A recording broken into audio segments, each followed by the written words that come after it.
On est très heureux de vous accueillir ce matin. Vous allez premièrement entendre un petit concert de musique avec des instruments à cordes frottées. Et on va vous jouer les 4 saisons de Vivaldi.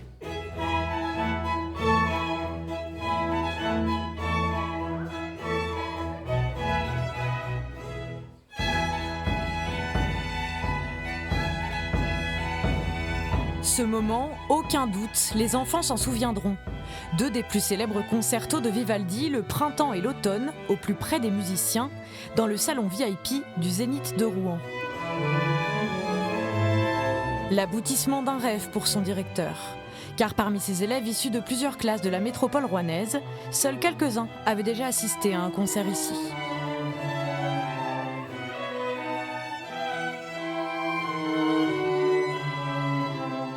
Cette idée de vouloir donner la chance à des enfants de pouvoir se confronter à la musique classique n'était pas forcément évidente. C'est un pari pour moi parce que ça représente beaucoup de choses.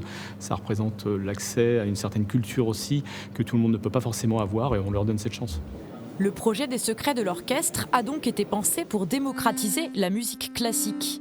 Un genre parfois considéré comme élitiste, mal connu ou mal compris par les jeunes. Alors il faut faire preuve de pédagogie. Il y a une seule note par corde. Donc ça, c'est ce qu'on appelle une sitar.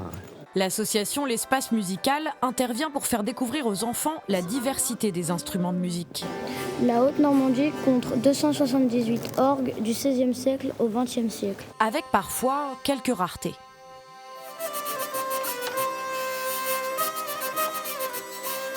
Je connaissais pas le cécilium.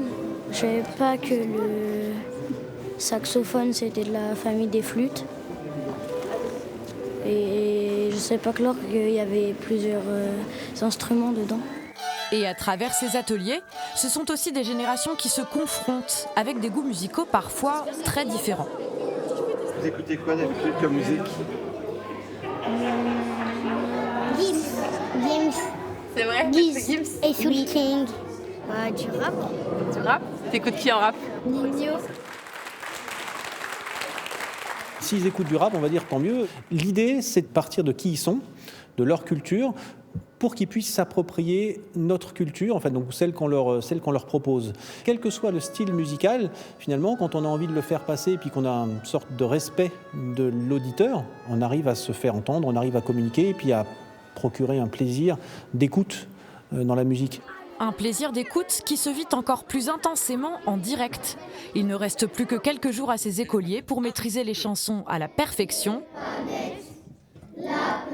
Il faudra assurer aux prochaines répétitions. 2, 3. On veut faire des chants, des pâquerettes.